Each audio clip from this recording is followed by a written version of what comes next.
Salut à tous. Salut. Bon, bienvenue sur le podcast Tatami Connexion, votre podcast préféré après les autres. Je suis Jarod, il est Rolly et on est là pour vous faire l'épisode d'analyse et de pronostic de Benoît Saint-Denis contre Dan Hooker. Ce combat qui sera le co-main event de l'UFC 325 qui aura lieu dans la nuit du 31 janvier au 1er février au QOS Bank Arena de Sydney en Australie.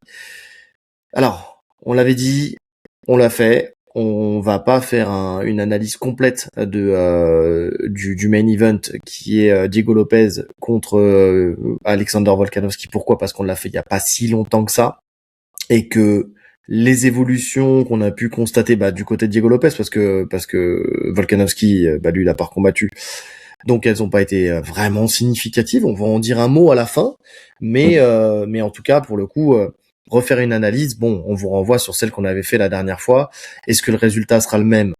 Ça, c'est autre chose. Ça, faut pas le savoir. Mais une chose est sûre, c'est que y a de fortes chances que le combat se déroule sensiblement de la même manière. Mais bon, on l'évoquera tout à l'heure. Ce qui est plus intéressant pour nous, c'est de parler de Benoît Saint-Denis, puisque combattant français, en plus en co-main event, d'un UFC numéroté, ce qui n'est pas rien, on va pas se mentir, contre Dan Hooker, et puis parce que c'est un combat qui sur le papier est très intéressant sur plein d'aspects, d'un point de vue classement, d'un point de vue spectacle, d'un point de vue technique. Donc voilà, même si je pense qu'il y aura une petite redite de Benoît Saint-Denis contre Mauricio Ruffi. Ouais, c'est fort possible que la stratégie soit un peu la même, même si il y a eu une petite déclaration de Nicolas Haute là qui m'inquiète un peu, on en parlera dans les à côté. Mais en tout cas, pour le coup, on va rentrer dans l'analyse. Mais avant de rentrer dans l'analyse, comme d'habitude, notre partenaire du moment, Import Fight. Donc cette boutique en ligne de vente de vêtements, de textiles, de matériel, de sport de combat, que ça soit boxe, grappling ou MMA. Il y a des marques qui ne sont vendues en France que sur Import Fight, que ça soit Primo, Hit & Move, Corner ou encore Pitbull West Coast. Si vous voulez avoir du style en étant différent des autres, c'est sur Import Fight que ça se passe, et avec le code TATAMI10, vous avez 10% de réduction sur tout le site, et vous retrouverez le lien en description. Une fois n'est pas coutume, on commence avec le Tale of the Tape. Donc, on a Dan Hooker, qui fait 1m83 pour une allonge de 190,5 cm, c'est 24 victoires, 11 KO, 7 soumissions, 6 décisions, et 13 défaites, 3 KO, 4 soumissions, et 6 décisions. 6 décisions en victoire, 6 décisions en défaite. Bon, ça, le mec est plutôt équilibré. Et on a un Benoît Saint-Denis qui fait 1m80, donc sensiblement la même taille, mais par contre qui a 5 cm d'allonge de moins, 185,4 cm. Je suis pas sûr que ça jouera beaucoup pour lui, mais bon, c'est à noter. Il a 16 victoires, 5 KO, 11 soumissions, et 3 défaites, 2 KO, 1 décision et un no contest. Allons-y, c'est parti. Donc, l'analyse, très simple. On a un striker contre un combattant de MMA complet, déjà, pour commencer. On a un mec qui attaque, et on a un mec qui, quand on regarde bien, est plus à l'aise dans le contre, que ça soit en lutte ou que ça soit en boxe. Donc, on a une opposition de style, et on a une opposition d'intention. Oui. Ouais, après, je dirais quand même qu'on a quand même affaire à...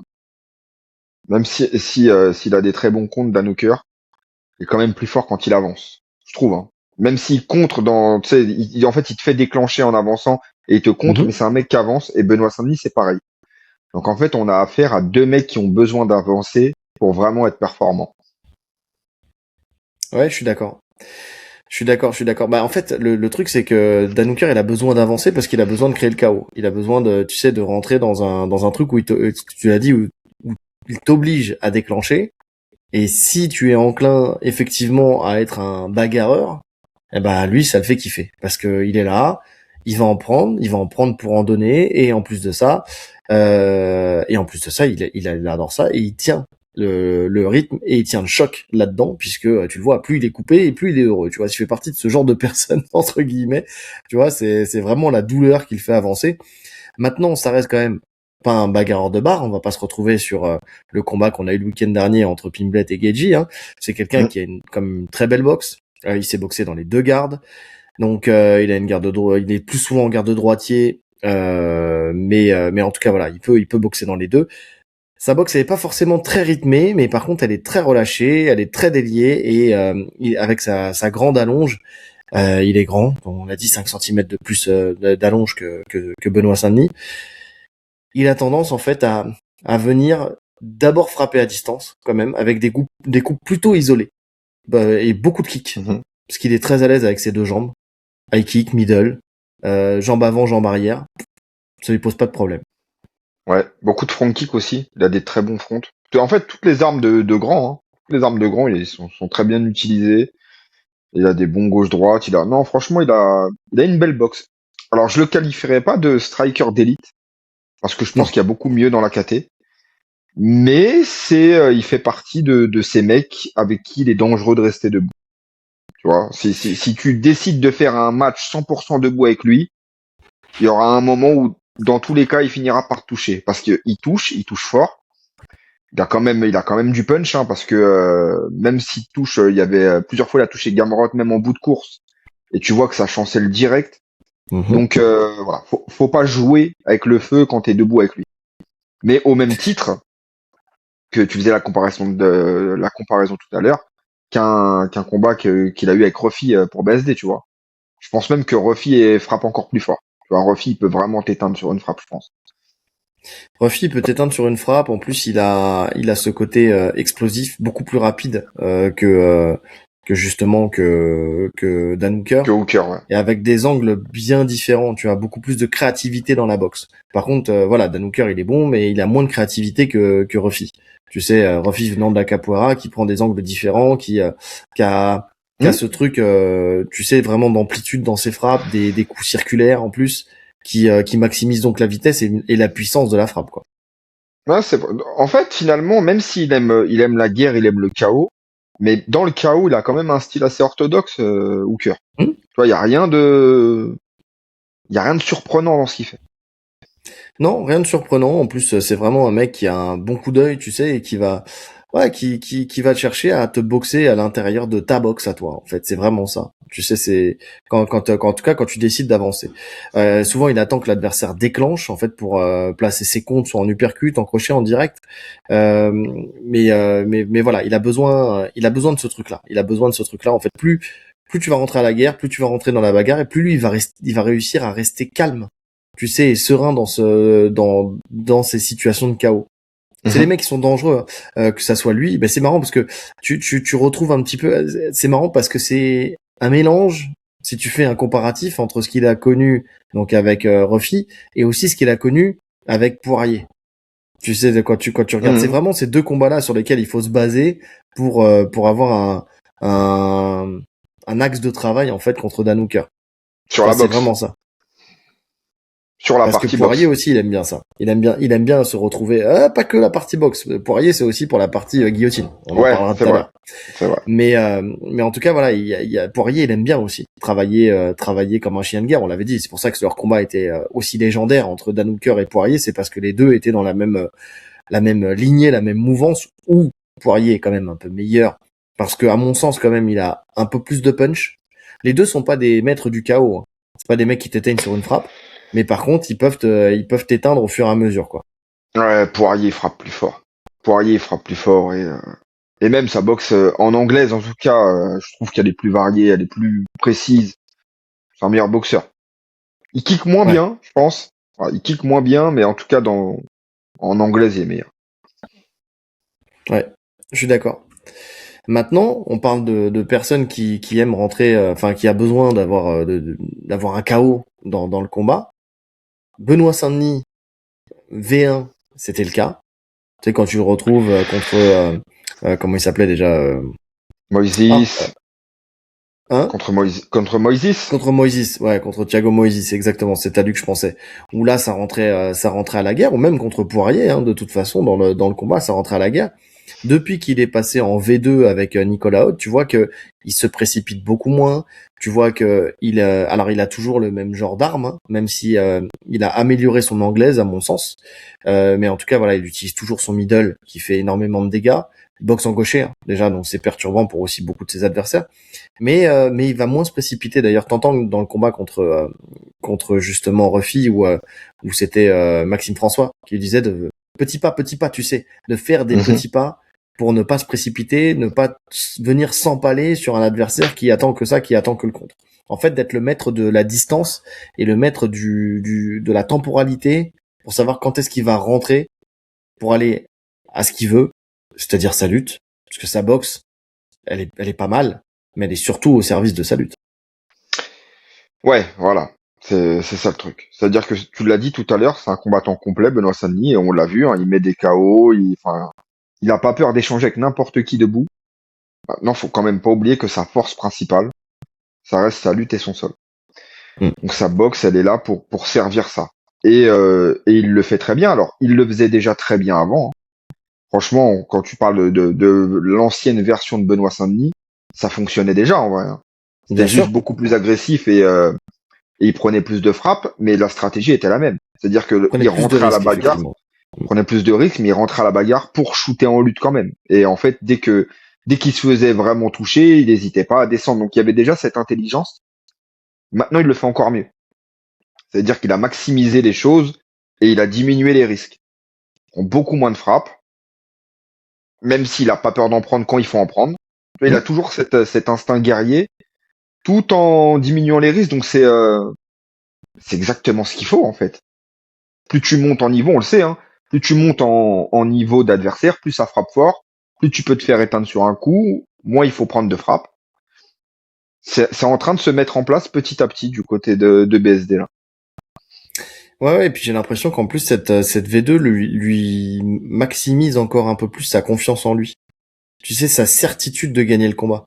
En fait, avant, il était dans personne peut tenir 3 rounds face à moi, mais de faire la guerre 3 rounds avec moi en fait. C'était plus ça. Tu vois, genre je vais t'étouffer, on va se régler et puis en fait tu tiendras pas, tu craqueras avant moi. Aujourd'hui, t'as l'impression que c'est plus ok, tu peux dire ce que tu veux, de toute façon, je suis serein, je sais que je vais gagner.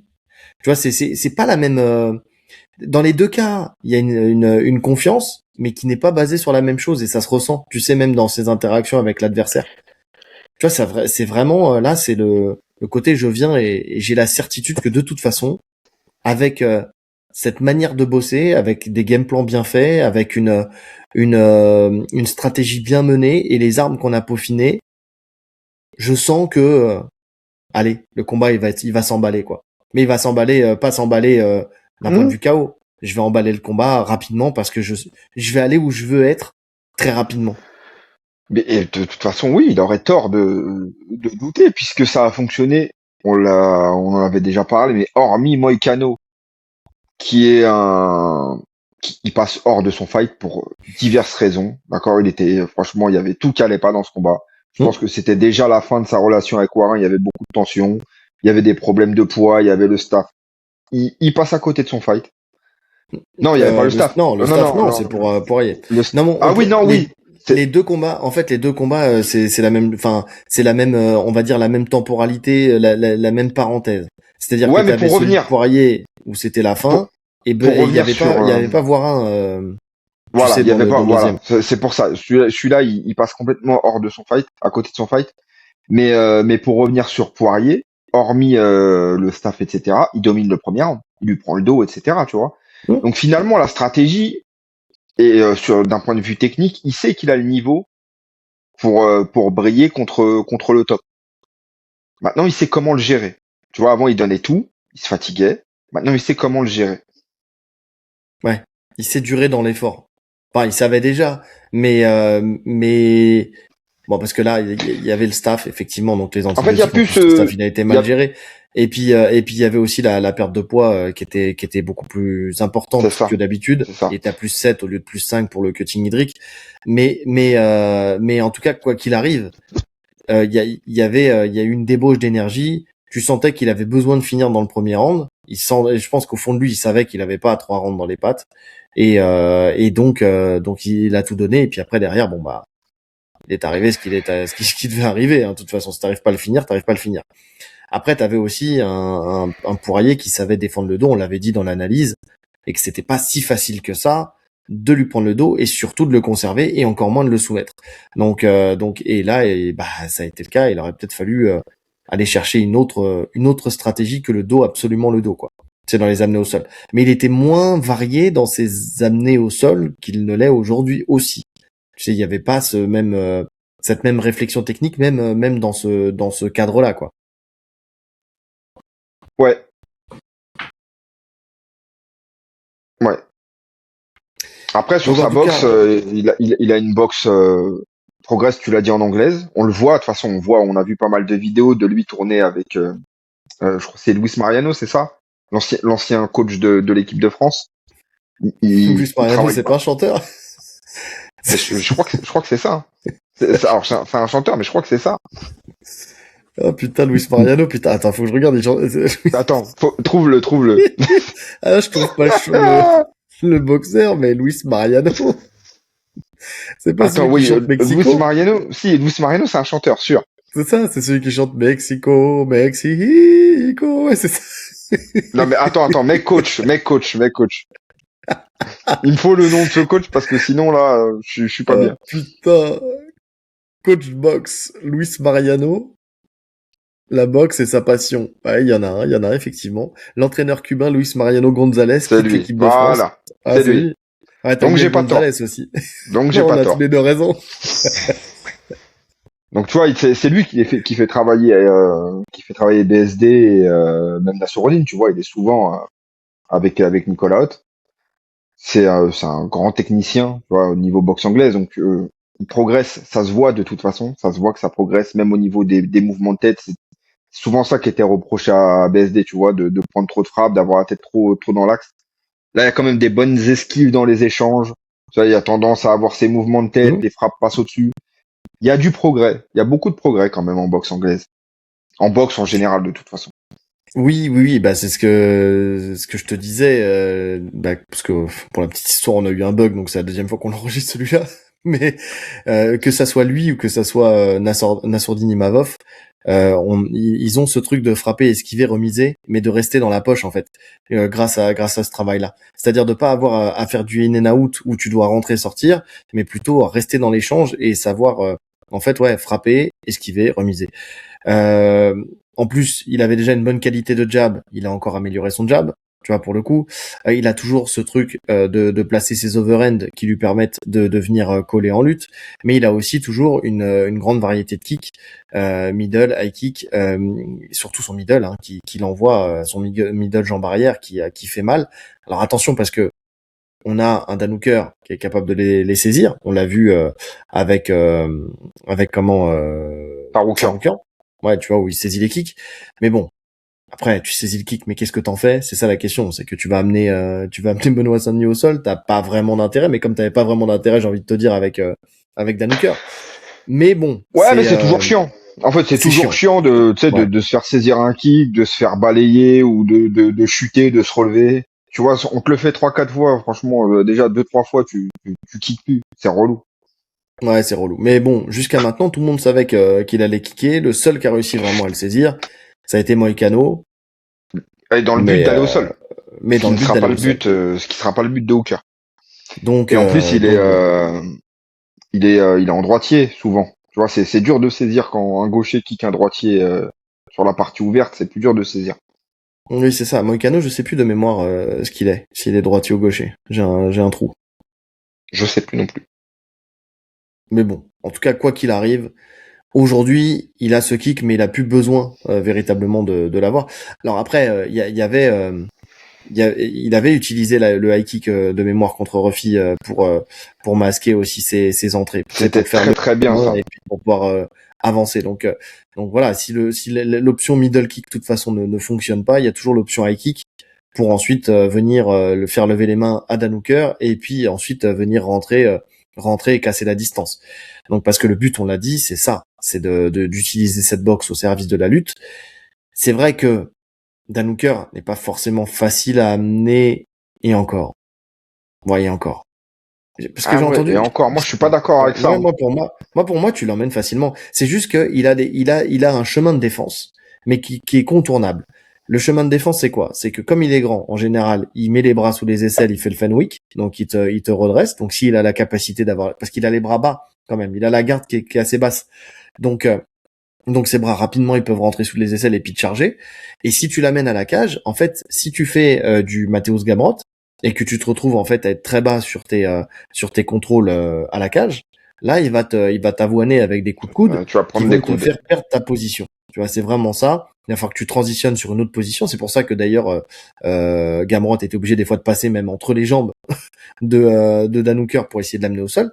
Mais c'est contournable et surtout BSD il a une lutte et sinon après il y a sa guillotine toujours en contre, mais BSD a une lutte où justement les coups de coude, bah c'est pas ça qui va l'impacter le plus possible parce que il est très haut au niveau de la tête, donc il va pas prendre de coude.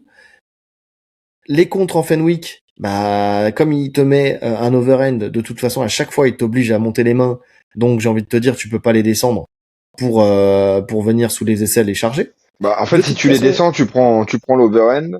Et j'ai même voilà, envie de te dire, si tu rentres les bras sous les aisselles, franchement, il a un body lock, c'est sa force principale, Benoît Saint-Denis, tu vois. c'est C'est-à-dire que ça. même si t'as rentré un bras, il peut fermer quand même, je pense, avec ton bras à l'intérieur, tu vois. Oui, je suis d'accord. Et puis pour la guillotine, aujourd'hui, Benoît, ce qu'il fait, c'est qu'il soit il shoot très bas et il remonte en body lock après, mais en tout cas, il va plus shooter avec la tête disponible comme il l'a fait avec Poirier. Bon après, force est de constater que de toute façon, il est sorti. Poirier l'a attaqué sur multiples guillotines différentes. En plus, c'était des guillotines différentes. Il a su sortir systématiquement. Mais Elles quand tu étaient regardes verrouillées. aujourd'hui, Elles étaient très bien aujourd'hui, verrouillées, certaines. voilà. Mais aujourd'hui, il donne plus la tête. Il vient, il prend le body lock, effectivement, il colle bien son oreille à la poitrine de l'adversaire ou alors le front au menton. Et puis après, derrière, il travaille soit pour passer derrière, soit pour revenir face, pour venir crocheter et t'amener en fait dos au sol, le long de la cage. Donc, ou alors quand il vient, il te tire, il t'éloigne de la cage, donc il vient te saisir en body lock et en plus de ça, il vient et il te tire tes jambes entre ses jambes, tu sais, pour te reculer de la cage. Donc, toutes ces problématiques-là, qu'il aurait pu rencontrer avec Dan Hooker, pour moi, elles sont gommées par cette manière de lutter. Ouais, je suis d'accord. Je suis d'accord. Le style de BSD correspond parfaitement aux défenses de Hooker. Donc pour moi, il n'y a pas vraiment de difficulté. Dans ma vision, hein, je peux me tromper, ça se trouve, il va galérer. Mais Hmm. je pense que dès les premiers contacts, quand il va saisir, et tu vois, même si, par exemple, il a défendu pas mal contre Tsaroukian. Tsaroukian est un meilleur lutteur que Benoît Saint-Denis. Sur ça, je pense que tout le monde est d'accord, il n'y a pas de doute. Mais le style de lutte de Benoît Saint-Denis fait que je Est pense différent. il va l'amener plus facilement que Tsaroukian, qui pourtant est un meilleur lutteur.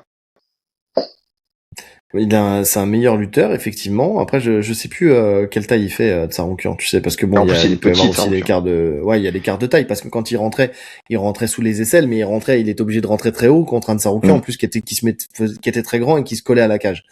Donc c'est pas la même chose. En fait, là où Tsaroukian, il était vraiment à chercher sous les aisselles, en fait, il y a deux lignes. Ligne de hanche, ligne d'épaule. Mais quand c'est valable au sol et c'est valable en lutte. Quand tu viens en ligne de hanche, tu vois, tu peux faire ce que fait Benoît Saint-Denis, c'est-à-dire vraiment te tasser, faire l'étreinte, une étreinte de l'ours, là, tu sais, pour vraiment te plier en deux, et ensuite obligé à soit passer derrière, soit venir te tracter. Euh, on va dire que Tsaroukian, il choisissait, en tout cas au début, il choisissait la ligne d'épaule, c'est-à-dire qu'il venait ceinturé, mais beaucoup plus haut, il venait sous les aisselles de mémoire, hein. Et comme il venait sous les aisselles, et ben forcément, il était plus à l'aise Dan Hooker là-dessus. C'est pour défendre. Mm. Donc c'est pour ça, moi aussi, pour moi, il y a pas de problème avec ça. En tout cas, une chose est sûre, c'est que ça soit Islam Makhachev, il l'a quand même amené facilement. Que ça soit que ça Gamrot. soit Tsaroukian, Gamrot l'a amené facilement. Tsaroukian Gamrot l'a l'a amené amené aussi. facilement. Voilà. Mais pourquoi Gamrot, je le mets de côté parce que c'est une lutte qui est un peu différente. Tu sais, qui va être beaucoup plus lutte, tu vois, justement. Un peu Non, non, moins MMA, je tu suis vois. d'accord, mais parce qu'on met en avant la défense de takedown de Hooker. Mais force est de constater que quand il affronte un mec dont la stratégie est d'aller au sol, il tombe toujours. C'est ça. Et après, c'est comment il tombe, quoi. Et en fait, mais aussi, je parlais de rapport, tu vois, Gamrot, il est plus dans le rythme qu'il va te donner. Mais t'as moins ce rapport de force qu'il y a avec un Tsaroukian, qu'il y a avec un Islam. et qu'il y aura avec un BSD. Parce que pour moi, alors on va pas comparer les luttes, hein, dire qui est le meilleur ou qui est moins bon, ou mettre BSD au niveau d'un Islam Makhachev, mais en termes de puissance qu'il va développer dans la cage pour amener au sol, pour moi, c'est sensiblement la même chose. Je dirais pas qu'ils ont la même puissance. Par contre, je dirais qu'ils ont le même objectif dans ce qu'ils font. C'est-à-dire tu vois, Ouais. cette volonté de contrôle fort, de fixer dès l'atterrissage, d'avoir une position forte, ce que n'a pas un Gamrot, qui est sur le Ouais, mouvement. ouais. Tu sais, je sais pas. Hein. Tu sais, quand tu dis on n'a pas la même puissance, je sais pas parce que quand tu vois quand même Benoît quand il vient ceinturer quelqu'un, enfin pour l'instant personne n'a résisté à ça. Hein. Ouais, Personne n'a c'est vrai, c'est résisté vrai. à ça. C'est pour ça que je me dis, tu vois. Alors après ça on sait pas. Après ça va jouer au kilo près de puissance dégagée sur une saisie. Mais je pense que Non, il y a quand même il y a quand même une même intention et un même résultat. Tu vois dans la saisie. Et surtout non, une endurance musculaire. Et ça, c'est valable aussi bien pour Islam, pour Tsaroukian et pour Benoît. C'est-à-dire que même s'il reproduit l'effort sur du long terme, ils ont une endurance musculaire qui fait que, en fait, il n'y a pas de moment où ça va baisser en régime. Tu vois, quand ils décident de te mhm, ceinturer, ils te ceinturent. Puis il n'y a c'est pas que naturel. le fait de ceinturer, c'est vraiment aussi les placements, les contrôles. Tu sais qu'il y a tout le corps qui vient contrôler. Ils ont cette faculté, en fait, à te contrôler avec tout le corps. Quand tu vois que tu en parlais de Moïse tout à l'heure, Moïse, il l'a pas ceinturé comme une mule pendant 3 rounds. Mais Mhm. par contre, il s'est installé de telle manière que Moïse n'arrivait jamais à se redresser et il prenait la foudre, il prenait les frappes à répétition jusqu'à ce que l'arbitre l'arrête. Ouais, ouais, je suis d'accord. Non, non, je suis d'accord. Pour moi, la difficulté en soi n'est pas de d'amener Danuker, c'est plus la façon dont tu vas rentrer. Parce que tu le disais, non seulement il a des armes longilignes, mais il a d'excellents genoux. Je pense que pour moi, ce qui me fait le plus peur contre Danuker, c'est les genoux. Il a des Hum. très bons genoux, Danuker. Des très bons genoux, un très bon timing. Il y a des fois où, même si c'est bien préparé, notamment sur les premières, en fait. Je me rappelle la première contre Ruffy, où, tu vois, il y a ce petit mouvement de j'y vais pas. Il y a des moments de flottement quand même sur les entrées de Benoît Saint-Denis. Il y en a, elles sont timées parfaitement. Mais il y en a où tu peux te faire cueillir quand même. Ton avis, c'est du j'y vais pas ou c'est de la feinte? Ah, franchement, non, je pense pas que ça soit de la feinte parce que ça serait mal fait si c'était de la feinte. Personne n'est parfait. Non, c'est pas de la feinte parce que la feinte, tu sais, c'est très réactif. C'est pour observer une réaction. Là, il reste quand même longtemps dans la zone de j'y vais pas, et il y va, tu vois. Sur la première entrée, je crois qu'il fait, Non, tu sais, il je est un vois ce peu que tu veux dire. baissé. En fait, Oui, quand il moi se foire, il va jusqu'au bout, mais il a raison. De toute façon, ça sera encore pire, je crois, de reculer. Une fois que t'es parti, t'es parti. Mais voilà, il y a des moments où le timing n'est pas parfait, parfait. non mais ça m'est revenu en fait. Moi, là, quand tu m'as dit il reste longtemps dans le truc, la phase m'est revenue. En fait, parce qu'il y a des moments où il venait simuler le single leg, tu sais, où en fait finalement il y avait rien. Donc là, on était dans la feinte. Et là, effectivement, je vois le passage dont tu parles. Effectivement, où tu le vois, À la il est limite, il là, cherche un peu parce que t'as il Ruffy est qui dans s'est déplacé, l'entre-deux. je Ouais. crois. T'as Ruffy Ouais. qui s'est déplacé et donc il sait plus où il est. Donc sur ces petites phases, je pense qu'il faut être vigilant parce que les genoux sont précis et sont puissants. Hormis ça, je suis assez confiant sur la gestion de la distance et des frappes de Hooker. Ouais, sauf que à mon avis, le footwork de Ruffy et le footwork de Hooker, c'est pas le même. Tu vois, Ruffy, il a cette capacité à réagir très vite et à bouger, à sortir de l'angle très vite. Tu vois, ce qui fait que tu te retrouves un peu dans le vent et après voilà. Hooker, il a plus une tendance à reculer en ligne, tu sais, et puis en fait finalement, je pense qu'il y aura moins ce risque-là de se retrouver dans un moment de flottement où il y avait Hooker, il y a plus Hooker. Non, je pense que Ouais, quand c'est il y a vrai, Hooker, il y a c'est Hooker. vrai. Tu vois. C'est vrai, t'as Hooker, comme tu l'as dit, il se déplace sûrement moins bien que Ruffy. Il y a beaucoup de changements de garde. Je pense que ça leur avait bien servi. Justement, ils avaient travaillé sur ça avec Nassourdine sur Adesanya. C'est ça Mhm. d'ailleurs qui mène à la victoire. C'est il le cueille sur un changement de garde. Mhm. Hooker le fait aussi, et je trouve qu'il le fait bien moins bien justement que Adesanya. Je trouve que des fois ces changements de garde ils sont un peu inutiles. voire même, tu sais, il y a les pieds qui se croisent. Enfin, je sais pas comment t'expliquer, mais tu sens que c'est bien moins fluide que qu'Adesanya. Donc je pense qu'il y a aussi possibilité d'avoir un travail sur ça. Si tu shootes dans les jambes au moment où il a les deux pieds sur la même ligne, tu vois, sur son croisement, très difficile pour lui de défendre. Tu peux même le cueillir en boxe. Enfin, à mon avis, ils ont bossé sur ça. Ça, Ouais, parce, parce qu'il le fait tout le temps en plus. Hein. ouais, parce qu'il faut pas oublier qu'ils viennent tous les deux de la même académie, hein, de toute façon, C'est du ça. City Kickboxing. Donc il y a des patterns qui sont enseignés au travers de l'académie. Donc il y a ça aussi, tu vois. Donc c'est la deuxième fois que la team Hot affronte quelqu'un de la team City Kickboxing. En tout cas pour le coup au plus haut niveau de l'UFC. Ouais. Donc ouais, non, je suis d'accord. Une fois arrivé au sol, Dan Hooker, donc s'il a raté sa guillotine, ce qui peut arriver, hein, parce que sa guillotine, il l'a pas placée depuis longtemps, tu vois. Alors oui, il avait sûrement de la réussite. C'est un peu comme justement Poirier, c'est-à-dire qu'il a peut-être eu de la réussite. Il fut un temps sur cette guillotine. Il a Ah, jamais ça mis de fait guillotine. longtemps. Il a jamais mis de guillotine pour rien. Poirier, mais je te Il a, parle de ja- il Danuka. a, non mais t'as dit, c'est peut-être comme Poirier. Poirier n'a Oui, jamais non, finalisé. non, je sais bien. Non, mais là, je parlais de Dan Hooker, effectivement. Je parlais comme Poirier qui attaque la guillotine. Dan Hooker, il a peut-être eu de la réussite sur une guillotine. J'ai pas les stats là, mais Bah, j'ai vu, il y a longtemps, j'ai mais écouté, ils en parlent dans Mandal. Il a mis 2 guillotines à l'UFC, Dan Hooker. Et c'était il y a un moment. Tu vois, et on sait très bien que plus tu montes en niveau, plus c'est dur de soumettre. Et en tout cas, depuis qu'il est dans le top, il a soumis personne. non, mais ça c'est clair. Ça c'est clair.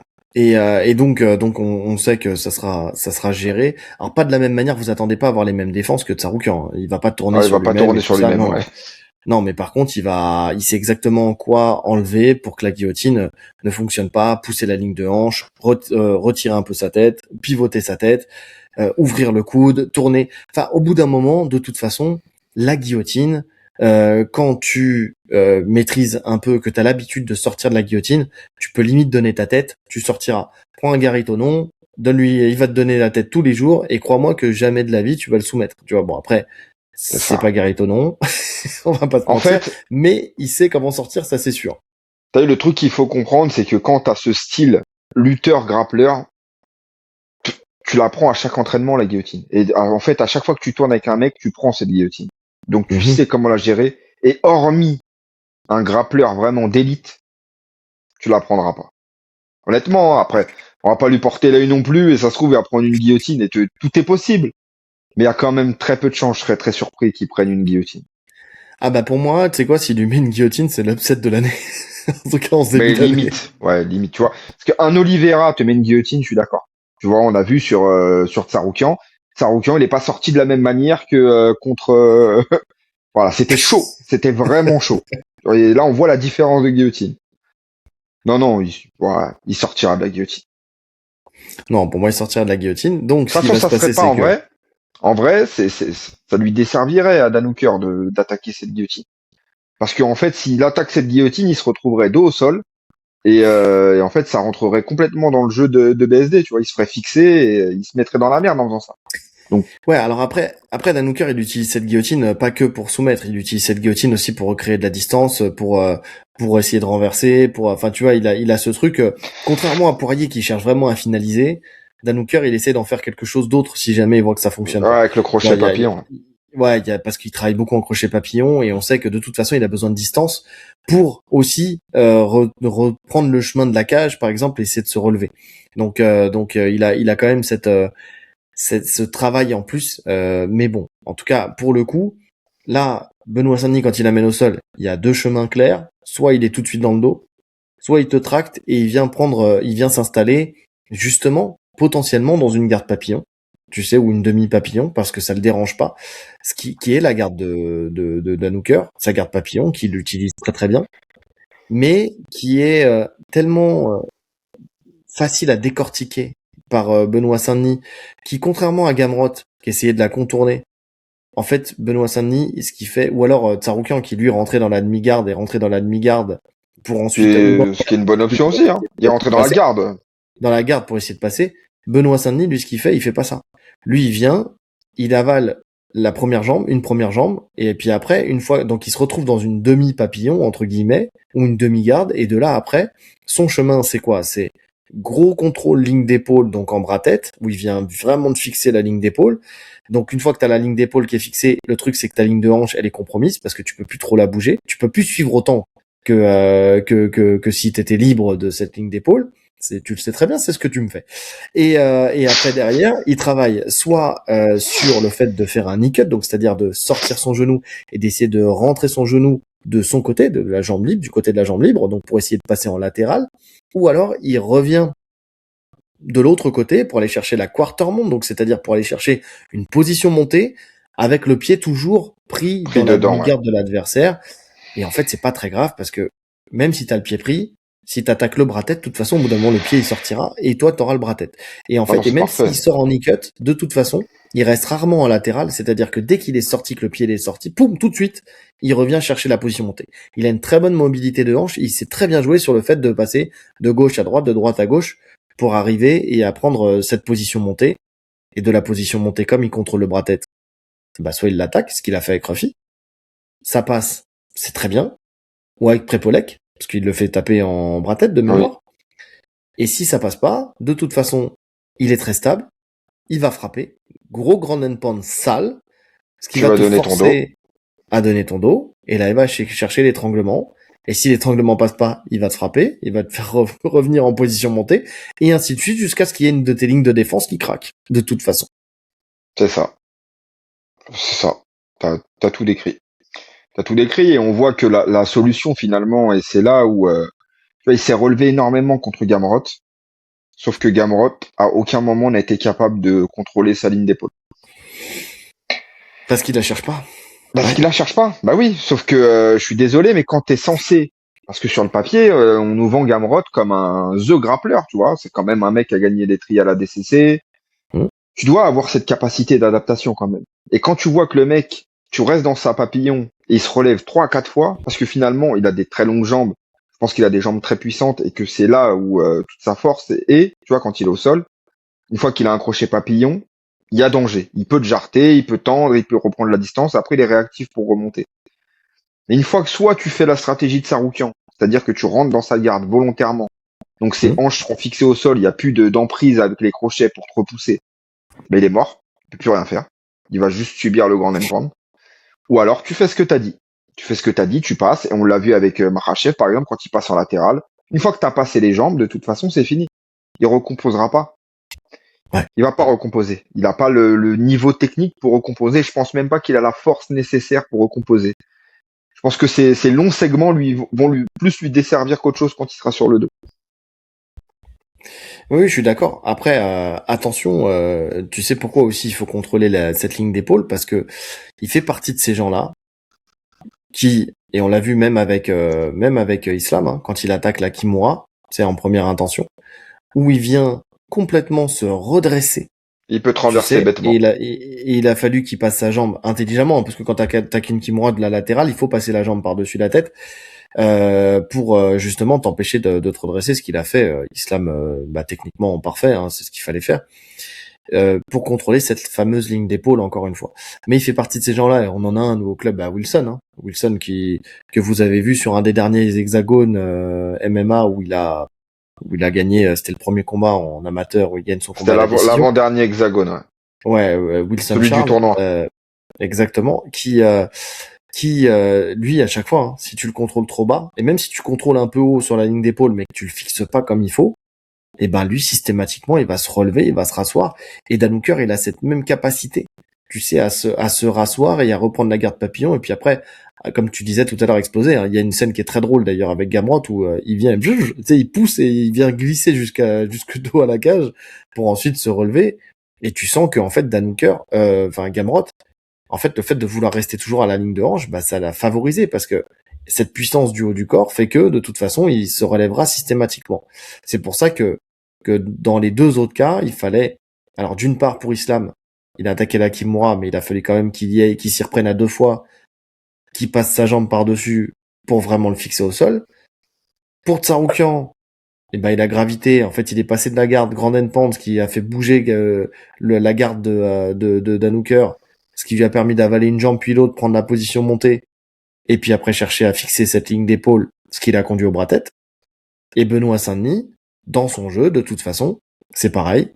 Il aura ce chemin pour aller fixer cette ligne d'épaule et puis pour aller chercher ce fameux bras-tête qui, je pense, contrairement à Ruffy, cette fois-ci passera assez facilement contre Dan Hooker, qui, je pense, n'a pas la même mobilité pour chercher à créer de l'espace qu'avait Ruffy. Tu sais, Ruffy m'a beaucoup impressionné sur le combat quand même contre BSD, où il a réussi à le remettre sur le dos, ce qui n'est pas donné à tout le monde. Ça, on a critiqué son sol, mais en vrai, son sol n'était pas si mal que ça, en vrai.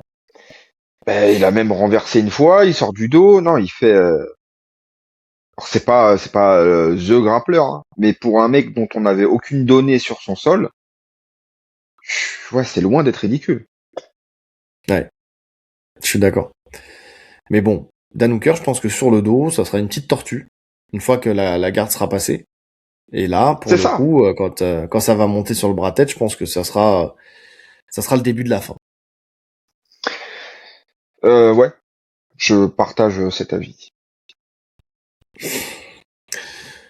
Donc bon, est-ce que t'as des choses techniques à rajouter sur nos deux protagonistes? Non, je pense pas. Hein. Honnêtement, on a tout dit. Hein. Je pense que pour résumer, le game plan qui avait été mis en place contre Ruffy, c'est exactement la même chose qu'il faut faire. Tout simplement. En fait, il y a pas, faut limite refaire vraiment le même game plan parce que les dangers sont quand même assez similaires. Et côté Hooker, tu vois, côté Hooker, il peut faire l'erreur de se dire, j'ai défendu la lutte de Gamrot, je me suis relevé plusieurs fois, etc. Ça va être la même chose avec BSD. Mais s'il pense comme ça, c'est mort. C'est pas du tout Déjà, la bonne option. Est-ce qu'il a fini par regarder qui était BSD à terme? Parce que à la base, quand il a pris le fight, il a dit voilà, il sait qu'il savait pas du tout qui c'était déjà. C'est Puis il pas était là vrai. en train de dire de toute façon, on va faire la guerre. Je sais. Ah non mais lui, il voyait encore la version V1, tu sais, de BSD. Ouais, c'est un combattant, c'est un guerrier. On va se faire la guerre. On va pas aller au sol. On va se régler debout. Et c'était un peu le leitmotiv du mec, quoi, en train de se dire ouais bon c'est pas grave, de toute façon on va se casser la gueule et il y aura du sang, le public sera content et ça sera très bien comme ça. Il y aura du sang, je suis d'accord, mais plus de son côté, j'espère. Sûrement. En tout cas, les deux, ils ont pas combattu, si on passe sur les à côté. Les deux ont combattu en novembre dernier. C'était leur dernier combat. Sauf que le déroulé n'a pas été le même, puisqu'on a un Dan Hooker qui lui a subi des dégâts énormes, surtout avec le genou qui avait frappé l'arcade justement de Hooker avec Tsarukyan, tu sais. Même on pensait qu'il avait peut-être le plancher orbital. Il a révélé là, alors je sais pas si c'est vrai, mais il a révélé que Tsarukyan lui aurait cassé le nez lors du face-off quand il lui met le coup de tête. Et donc, on disait, qu'est-ce qu'on disait? Qu'est-ce qu'on disait? On disait les à côté, tu disais oui, le nez cassé, exactement. Oui, voilà. Je sais pas si t'as vu passer cette info, mais visiblement, en tout cas d'après les dires de Hooker, Tsarukyan lui aurait cassé le nez lors du face-off quand il lui met le coup de tête. Oui, j'ai vu ça. J'ai vu ça effectivement. Alors il y a pas de radio, il y a pas de, tu sais, il y a pas de truc officiel où vraiment il montre qu'il a le nez cassé. Mais en tout cas, c'est dire. Ouais, ben c'est pas choquant. Hein. De toute façon, vu la violence du coup de tête, c'est pas violent. C'est pas choquant. C'est pas choquant. Donc oui, c'est possible. Bon après, de toute façon, il a fait le premier combat avec. Je pense pas que Dan Hooker il s'arrête sur un nez cassé, hein, de toute façon. Mais oui. C'est tu vois la preuve, c'est qu'il a même pas bronché, il l'a même pas dit, et puis il est parti à la bagarre. Donc il y a pas de souci. Et puis BSD, lui pour le coup, effectivement, il a combattu donc aussi au mois de novembre. Mais bon, lui ça s'est fini très rapidement puisqu'il met KO Darius. Tu vois, ça a été tellement rapide que limite j'avais zappé ce combat. Pour moi, son dernier combat c'était justement le combat contre Ruffy. Je te jure, alors qu'en fait non, il y a eu Darius, Bennett Darius entre temps et il le finit sur cette uppercut crochet, tu sais, qui le termine assez rapidement dans ce début de premier round. Ce qui montre aussi qu'il est capable de mettre des KO, bon, même si c'est Darius, hein, mais ouais, après assez ça rapidement. dépend, ça dépend sur qui. Ouais. Donc voilà, maintenant sur un autre à côté qui s'est rajouté par rapport à la première fois on a enregistré, c'est une sortie de Nicolas Haute, je crois, si je me trompe pas, qui disait comme quoi, eh ben en fait, ils allaient même pouvoir rivaliser avec Hooker dans son domaine et que limite ça se passerait dans son domaine. Ça, c'est un truc qui m'inquiète un petit peu plus par contre. Alors, est-ce que c'est qu'une une sortie comme ça pour brouiller les pistes, ce qui est fort probable, hein, C'est ne sûr, m'en même. mentons pas. Mais, mais par contre, si c'est le cas, je trouve que c'est une erreur. Enfin, ça a toujours été, enfin, tu vois, si vraiment c'est pas pour brouiller les pistes, quand t'as toujours été aussi intelligent dans le fait de se dire, bah, c'est pas grave, on rentre pas dans le jeu de l'autre et on impose le nôtre, tu vois, de faire cette erreur-là, Non. je pense qu'ils prennent Dan Hooker pour un con. Tu sais, qu'ils veulent le mettre dans ce mood-là en se disant, ah, il est assez con pour croire que oui, on Mais va faire ça. oui, mais oui, bien sûr.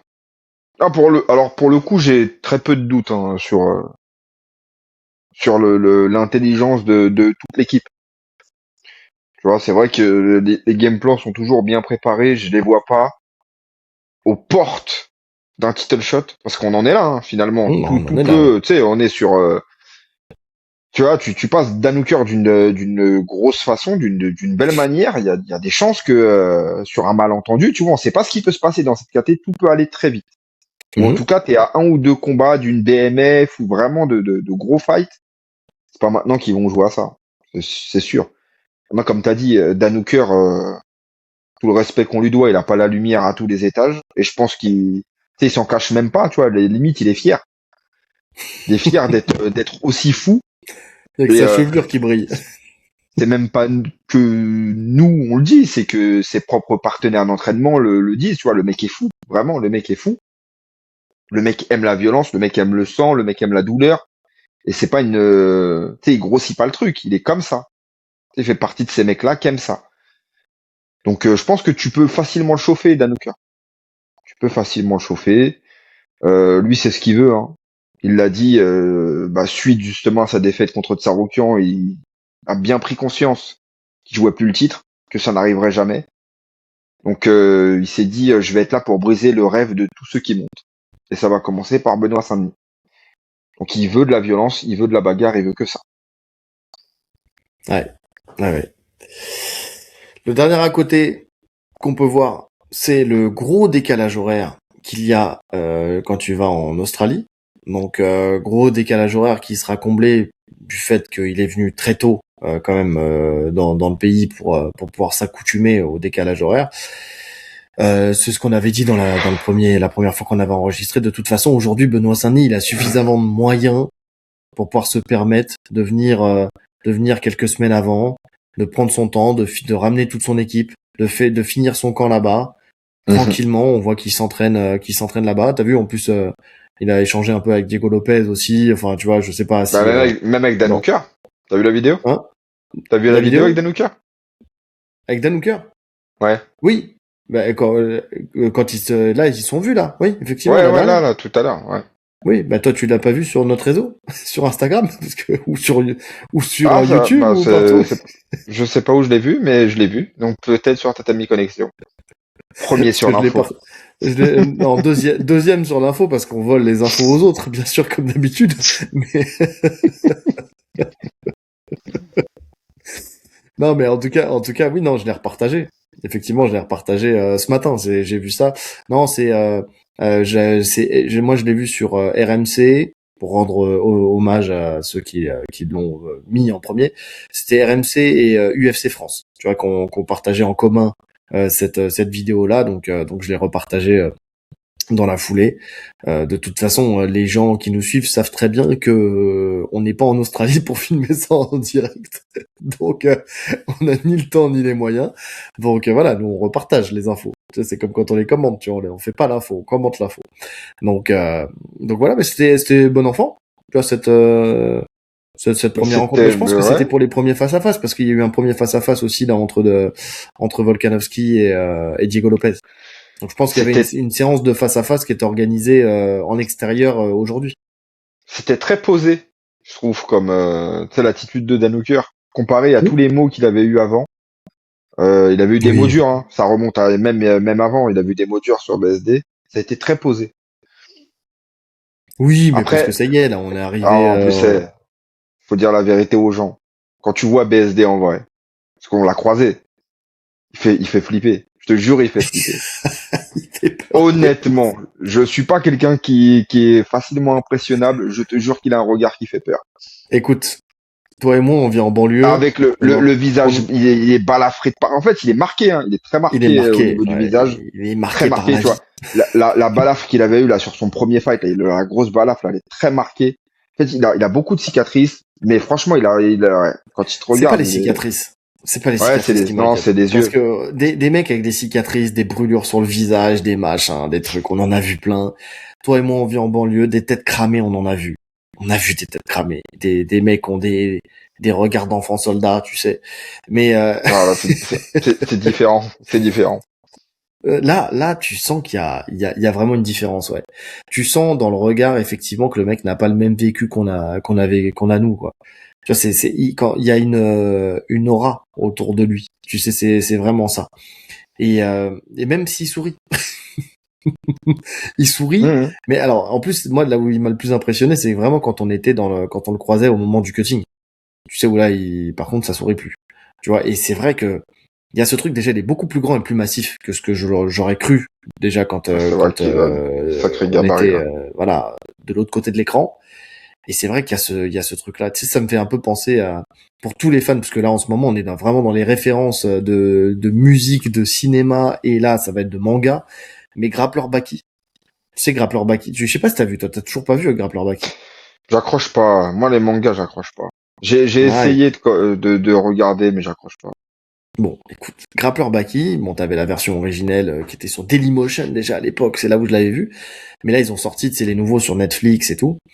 Et donc, t'as une des saisons où c'est, tu sais, les champions d'arts martiaux, mais contre les champions de la rue.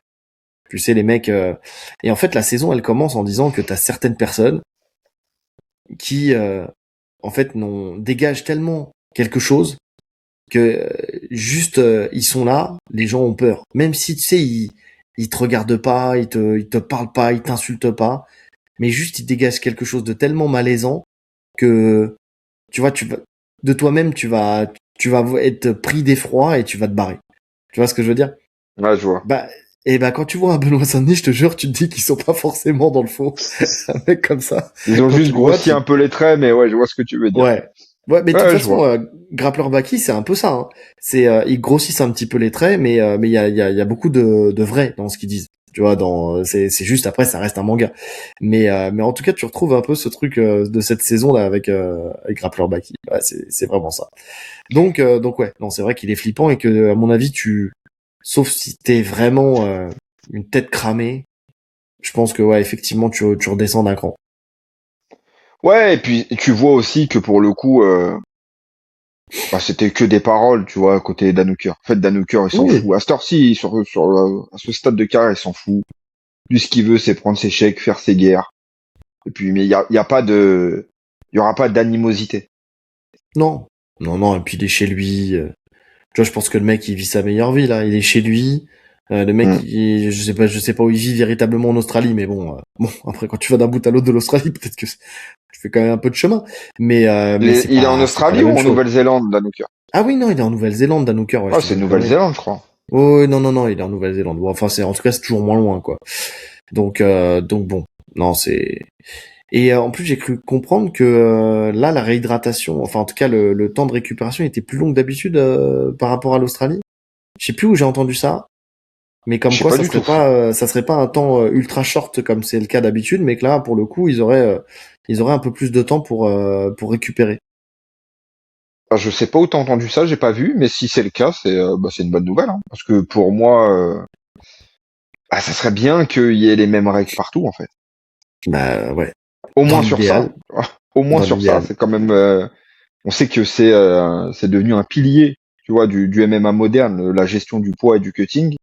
On l'a vu sur le dernier UFC, malheureusement, avec le malaise je sais plus comment il s'appelle. Mais Ouais. bref, je pense que oui.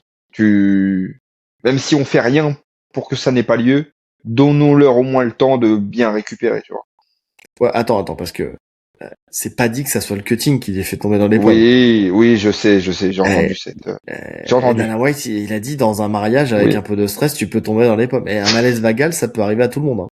Ah moi j'ai une meuf dans mon Mhm. bureau il y a quelques années qui s'est levée, elle a fait elle est tombée, tu vois. Et pourtant Oui. je pense pas qu'elle est en train de cutter, hein, à moins qu'elle Ouais, combatte c'est contre vrai. un pilier. Euh... Quel foutage de donc gueule. bon. Ah non, ouais, non, c'était violent quand même. Hein. Franchement, ça fait un peu flipper. Mais bon, bref. Est-ce que tu vois d'autres à côté? Non. Non. Non, Donc, il me semble qu'on a fait le tour. donc je pense qu'on peut passer au pronostic. Et je vais te laisser commencer. De toute façon, on les connaît déjà maintenant puisque on les a déjà fait une Ben fois. ouais, on les connaît déjà, et de toute façon, au vu de l'analyse, je pense que vous serez pas surpris, hein. Donc ça, pour ma part, ce sera Benoît Saint-Denis. Je mets même pas de pourcentage, parce que je suis assez confiant en mon pronostic. Ça sera Benoît Saint-Denis par soumission, et je vais viser large, je vais pas prendre de risque, je vais dire deuxième round. Je pourrais dire premier round, mais je vais rester. Je pense qu'il y aura quand même un round où ça va plus s'observer, il va dominer, et il va vraiment s'établir sur le deuxième, et moi je vois un bras tête. Plus qu'une prise de dos, je vois un bras tête. Ouais, bah écoute, on est d'accord, hein, c'est ce qu'on s'était dit. Moi, je le vois premier ou deuxième round. Moi, je serais capable de le voir dès le premier round. Si c'est bien fait, tu vois, s'il se retrouve comme avec je te dis, un Ruffy au premier round sur la position montée qu'il attaque le bras tête directement, puisque la différence avec les autres, c'est qu'il est dans son passage de garde, il est déjà installé dans le bras tête. Tu vois, parce que Islam, il est Mmh. descendu très bas, il a dû grimper. Tsaroukian, il a commencé très bas, il a dû grimper. Benoît, il est déjà là-haut. Donc, il est déjà à la ligne d'épaule. Donc, c'est possible que effectivement, ils le finissent assez rapidement. Écoute, je pense, je- tout est possible dans un combat, mais franchement, j'ai du mal à voir un autre. Et c'est pas une question de chauvinisme, hein, c'est pas une question, c'est vraiment suite à l'analyse. J'ai du mal à voir une autre issue que ça. Une soumission assez rapide. Premier au deuxième round, mais dans le deuxième round, ça serait même pas en fin de deuxième round, ce serait vraiment assez rapide. Vraiment pour le coup. Ouais, je suis d'accord. Je suis d'accord. Et si, allez, si jamais je devais donner une deuxième option, ça serait Dan Hooker par décision. Tu vois, avec un BSD qui arrive pas à imposer sa lutte et qui se fait toucher. Mais je le vois pas se faire finir non plus. Donc ça serait vraiment ça. Mais, euh, mais pour moi, très Bah, très peu de chance. c'est ce que j'avais mis, hein. Quand je reprends mes pronos, là, j'avais mis 80-20 ou j'aurais pu mettre 90-10, mais effectivement, j'avais mis Hooker décision aussi. Donc, Ouais, tu vois, donc ça se tient. Ouais. ouais. Donc voilà. On en a fini pour ce fight-là. Un petit mot sur Diego Lopez contre Volkanovski. Bon, Volkanovski qui n'a pas recombattu depuis son dernier combat contre Diego Lopez. Un Volkanovski qui ne voulait pas forcément de ce combat-là, qui l'accepte, mais c'était pas le combat favori pour lui, hein, tu sais, de reprendre ce fight-là. Il aurait préféré avoir un Liron Murphy qu'il avait appelé de ses vœux. Mm. Bon, maintenant, on sait que... Enfin, j'ai un problème avec ça. Sur le fait que, tu sais, il a du mal avec les revanches. Ça dépend qu'est-ce qu'on appelle des revanches. C'est quoi les revanches qu'il a perdues? Bon, alors déjà, on a Max Holloway. On peut estimer qu'il a perdu la revanche, même s'il la gagne. Mais c'est Max Holloway en face. Ensuite, on a Islam Makhachev, qui une revanche qu'il prend en ultra short notice dans la KT du dessus. Alors certes, il y a le travail d'Islam Makhachev où il a implémenté son high kick, machin et tout ça, Mhm. mais tu sens que L'erreur, les conditions ne sont pas optimales pour cette revanche, tu vois. c'est là pour le coup, l'erreur vient de sa part. Tu vois, l'erreur, Donc on était complètement contre qu'il fasse ce combat. C'est lui qui s'est jeté sur l'occasion. Je pense que même que son coin n'était pas forcément chaud pour qu'il accepte. Donc ouais. oui, l'erreur, elle est à la mettre de son côté, mais c'est plus d'un point de vue prépa qu'autre chose. Maintenant contre Diego Lopez, écoute, je sais pas vraiment si il y aura une interaction, enfin tu sais, une problématique là-dessus. Diego Lopez qui a combattu entre-temps contre Jean Silva, Ouais, un combat qui a été enfin il y a eu du rebondissement hein, dans ce combat-là puisqu'un il y a combat un qui a été premier dur, round qui est hein. en la faveur de Diego Lopez puisqu'il arrive à le prendre sur le coup de pierre tourné, il l'amène au sol et il fait énormément de dégâts surtout avec ses coudes sur le grand end pound. Tu as un Jean Silva qui parvient à sortir Jean Silva qui prenait pas de toute façon, qui avait pas la bonne façon de sortir à la base, hein, puisque de toute façon il essayait de le coller et puis après il le repoussait, mais il a des plus petits bras, donc en fait il avait pas les bonnes techniques pour sortir. Alors ça permettait au moins de gagner un temps où Diego Lopez ne pouvait pas taper parce qu'il fallait le temps qu'il se restabilise, mais bon voilà. On sait que avec le travail qui est fait au sol d'un Volkanovski avec Craig Jones, ses sorties elles seront beaucoup plus propres et beaucoup plus rapides si jamais ça venait à arriver. Maintenant, faut-il amener Alors Volkanovski déjà, qui voilà. se précipite pas au sol, tu vois, parce Déjà, il y a qu'il va ça. pas se lancer dans la bataille. Et puis après derrière, on a Jean Silva qui lui roule dessus, hein, entre guillemets. Enfin, c'est dû à toi à moi, mais quand même qui a le plus d'actions Ah, fortes c'est lui, ouais. C'est lui de qui a le son plus de côté. succès debout, hein. D'ailleurs, C'est très ça. honnêtement, s'il le cueille pas sur ce coup de retourné, on se dirige vers une sale fin pour lui, hein. Parce qu'il Je se fait pense connecter aussi. de plus en plus, franchement. Et comme on disait la semaine dernière, Jean Silva, c'est quand même un mec qui, plus il prend confiance, plus il avance, plus il Mm. devient ingérable. Et ça se sentait, ça, c'est ce qui est arrivé là. C'est ça. Et Mais puis surtout, en plus, l'orgueil touché par la position montée et les coups de coude, donc il a donné tout ce qu'il pouvait dans la guerre. mais les deux en fait. Tu vois, les deux orgueil touché parce qu'il prend énormément de frappes, parce qu'il y a un bif entre les deux et qu'il veut rentrer dans cette bagarre, Diego Lopez. Mm. Donc Diego Lopez, ça reste quand même un combattant émotionnel. Tout ce que n'est pas Volka dans la cage, hein. Volka, Ouais. c'est très mesuré, c'est très méthodique. Maintenant, sur le jeu en lui-même de Lopez, on n'a pas vu d'amélioration, enfin foncièrement de choses différentes. Sur le papier, c'est pour ça qu'on fait pas l'analyse, parce que sur le papier, on aurait dit la même chose que la dernière fois. Vraiment, mot Oui. pour mot, on aurait dit la même chose. À la seule différence que il doit se retaper 25 minutes contre un puncher du calibre de Diego Lopez. C'est ça. Donc, Qui peut t'en si, mettre alors, une on l'a qui vu, hein, change tout. il en a pris, hein, il en a pris dans le premier combat. Il y a des uppercuts qui passent très violents. D'ailleurs, on avait cette interrogation sur le menton de Volka. Est-ce qu'il a toujours son menton? Ça nous a confirmé qu'il l'avait encore. Moi, le Mhm. truc qui me rassure, c'est que il a pas fait de combat depuis. Tu vois, il a eu une longue pause. Mhm. Et je pense qu'à ce stade de carrière, c'est très bien de combattre très peu. T'as pas besoin d'enchaîner. Donc c'est assez rassurant. Maintenant, voilà, il peut toujours se faire déconnecter sur une frappe, mais dans les grandes lignes, dans les grandes lignes, il devrait se passer la même chose, hein. Il va le outboxer. Ouais. Je suis d'accord. Je suis d'accord. Je vois aussi ce schéma-là.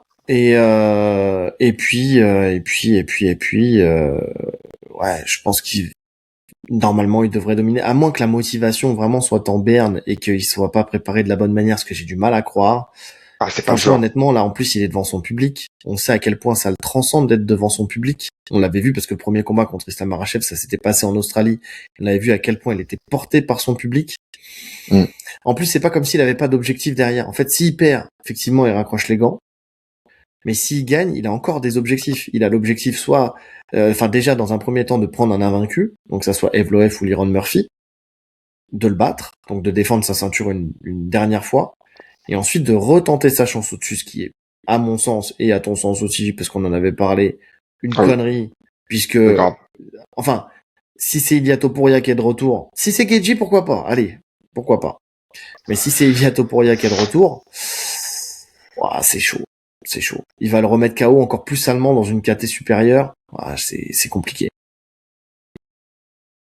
Ouais. Non, non, c'est inutile. Je pense qu'il doit finir sa carrière dans sa KT.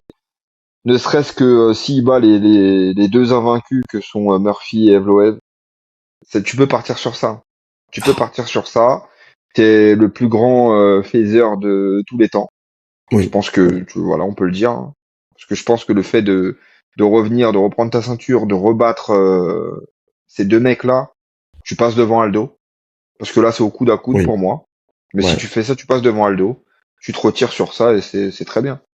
On peut même te mettre dans une discussion, non pas de GOAT, mais dans un classement Ouais, bien je suis d'accord. positionné, tu vois. Mm. Ouais. Donc ouais, je suis d'accord. Parce que quand tu vois que le mec il a repris sa ceinture à un âge où personne ne l'avait fait dans cette catégorie-là, si tu vois qu'en plus il bat deux fois Diego Lopez, tu vois qu'il bat Evloev, tu vois qu'il est Ron Murphy, donc qui éteint ce qui se fait de mieux dans la nouvelle génération. Ouais, s'il prend une deuxième ceinture, pour quelque raison, là tu peux vraiment encore plus le faire monter dans cette discussion des GOAT entre guillemets. Mais en tout cas ouais, tu le fais ouais grandement monter dans cette discussion là.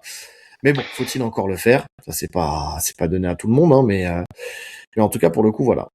Pour Ouais. nous, Et pour Diego Lopez, par contre, je trouve ça en soi, ça reste risqué quand même d'enchaîner, tu sais, 2 combats de championnat comme ça, coup sur coup. En fait, je trouve que tu grilles un peu tes cartes. Tu mm. vois, s'il est amené à reperdre là, je pense pas qu'il va recombattre pour la ceinture prochainement. J'aurais préféré le voir, tu vois, continuer à progresser. Et je pense que lui-même, de toute façon, il a vu que sur le premier fight, il avait pas de solution en réalité. Donc Oui. le voir progresser, prendre justement pourquoi pas un Murphy ou un Evloev pour une revanche, ça aurait pu être intéressant de voir où il se situe et de voir s'il y a du progrès pour ensuite retenter la ceinture. Après peut-être que aussi il Maintenant, fait ça se un refuse pari, pas. Hein. Je ça se le refuse pas. comprends. Hein. Ça se Ça se refuse pas, refuse ne pas une serait-ce que ceinture. pour la somme, pour la ceinture et puis pour l'argent que ça t'apporte. Et puis en plus de ça, bon après il y a un calcul qui se fait. Hein. Tu regardes la KT, tu te dis voilà qu'est-ce qui se passe dans cette KT et tu te rends compte que Non, de je toute suis façon d'accord. ça va. Dans l'état actuel de la KT, honnêtement, il a des chances d'avoir encore au moins une chance au title shot quoi, à un moment de sa vie, tu vois un peu plus Oui, tard. non, alors, sur ça, oui. Non, sur ça, je suis d'accord. Mais ce que je veux dire, c'est que, tu vois, c'est un faux, c'est presque un cadeau empoisonné que te fait l'UFC. Tu vois, sur le papier, tu te dis, ah, je suis privilégié, je combats 2 fois pour la ceinture, etc. Mais même psychologiquement, tu vois, il s'est fait rouler dessus sur le premier combat. Te refaire rouler dessus par le champion, je pense que mentalement, c'est pas ça qui fait du bien. Même si sur le porte-monnaie, ça fait du bien. En tant que combattant, tu vois, perdre 2 fois d'affilée contre le champion et en plus, si c'est de la même manière, donc aussi dominante, tu prends un coup au moral quand même. Ouais. Ouais, non, ça, je sais, ouais, je m'en doute. Après, regarde, ça prend un coup au moral, tu prends Max Holloway, ça l'a pas empêché de performer derrière, Ouais, tu vois. mais tout le monde n'est pas Max Holloway. Ah, ça, c'est sûr. Ça, c'est sûr. Max Holloway qui vient de perdre une place au classement. Parce que là, en fait, comme j'ai regardé, tu sais, l'état de la KT, j'ai vu qu'il y avait les updates des classements. Et donc, Ah bah tiens, bah, c'est normal. intéressant. Bon, j'ai envie de te Pas dire, dit, il est où? là, il est 5 toujours, il a pas bougé. Ah putain. Il a pas bougé, le frérot. Et effectivement, on a pas dit, on a Dan Hooker juste en dessous. Tout ça, ça a pas bougé. En fait, tout le monde est descendu d'un cran puisqu'il y a Justin Gaethje qui est champion intérimaire. En fait, c'est pour ça que c'est descendu d'un cran. On a ensuite dans la catégorie des coqs, t'as juste Eman Zabi qui est monté d'un cran et Davidson Figueiredo qui est descendu d'un cran, en fait, qui est passé 6 et Eman Zabi qui est passé 6 et Davidson Figueiredo qui est passé 7. Jean Silva qui a pris 4 places, qui est monté 6, avec Arnold Allen qui descend d'un cran et tous les autres descendent d'un cran, en fait, tout simplement. Bon, ça va, c'est pas si, Ça va, c'est cohérent. Ouais. c'est pas si déconnant, effectivement. Il est passé juste devant Arnold Allen. Donc voilà, Joshua Van qui monte d'un cran dans le classement du Pound for Pound. Alors ça, tu te demandes pourquoi ça change, puisqu'en fait, Dricus du Plessis n'a pas combattu, Joshua Van n'a pas combattu. Pourquoi ça change à ce moment-là? Bon, ça c'est une vaste question, mais les Pound for Pound c'est un, voilà. Le Pound for Pound a ses raisons que la raison ignore. Donc bon. Bref, en tout cas, oui, effectivement, Diego Lopez, écoute, on verra ce que ça donnera. Il y a toujours ce risque. Pas de la soumission, j'y crois pas trop contre Non. Volkanovski, mais par contre, c'est vrai que bon, il a toujours la foudre dans les poings, donc on sait jamais. Maintenant, on sait que il faut pouvoir l'éteindre complètement sur une frappe. C'est Volkanovski. C'est pas, même si tu le mets knockdown, c'est pas ça qui va le stopper. Il a de l'expérience, il sait comment coller, il sait comment gagner du temps, il sait comment Hmm. récupérer. C'est pas ça qui m'inquiète le plus, pour le coup. Écoute, on verra. Mais j'ai du mal à voir une autre situation que ce qui s'est passé dans le premier combat, c'est-à-dire 25 minutes. Parce que ça changera pas, ça non plus. Je pense pas qu'il y aura un Non. chaos côté Volkanovski, mais 25 Non, non. minutes de domination. Allez, peut-être un round qui sera Mais peut-être moi, accordé à Diego Lopez, mais sinon, en termes de pourcentage, du fait du gros punch quand même de Diego Lopez, je suis quand même sur un 70-30. Oui, Tu vois. ça, c'est cohérent. Ouais, c'est cohérent. Je suis d'accord avec toi. 70 décision Volca et 30% KO TKO Diego Lopez. Ouais. Et j'ai pas de rendre précis. Non, Tu vois. ça peut arriver à tout moment. Ouais. Donc on est plutôt aligné comme souvent sur les pronostics. Bon, bah écoute, je crois qu'on a fait le tour. Ouais. Eh ben, écoutez, alors juste avant de dire liker, commenter, partager, enfin si partagez un maximum, parce que là je sais pas ce que l'algorithme nous fait. Alors soit on est devenu mauvais, soit les gens ont préféré un autre podcast et nous ont quittés, je ne sais pas. Mais là le nombre de vues ces derniers temps c'est un peu dérisoire, on va pas se mentir. Donc n'hésitez pas, si vous aimez notre podcast, et on sait que ceux qui nous écoutent aiment le podcast parce que vous nous le dites régulièrement, et puis voilà, on a des interactions avec vous, donc on sait ce que vous pensez du podcast, mais n'hésitez pas à le partager un maximum, à en parler autour de vous, et essayer de le faire découvrir, parce que en fait, là on a, je pense toi comme moi, un besoin de motivation, parce que c'est vrai que ça nous De prend beaucoup ouf. de temps. Moi j'ai envoyé Madame Jarod au lit, et je sais que ça lui a pas bien plu parce qu'elle aurait bien voulu regarder la fin de La Famille en Or avec Jamel Debbouze et la bande à Fifi là. Donc pour faire ce podcast, on a beaucoup de problèmes techniques en plus ces derniers temps. Enfin bon, il y a beaucoup de choses comme ça qui nous tapent un peu sur le système.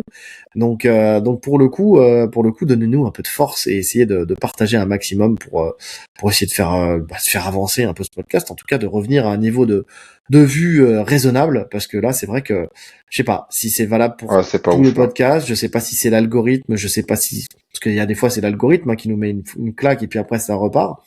C'est YouTube, YouTube aussi a ses raisons que la raison ignore, mais mais en tout cas voilà, n'hésitez pas à donner de la force et à essayer de faire découvrir le podcast au plus grand nombre, pour essayer de justement de le pousser un petit peu.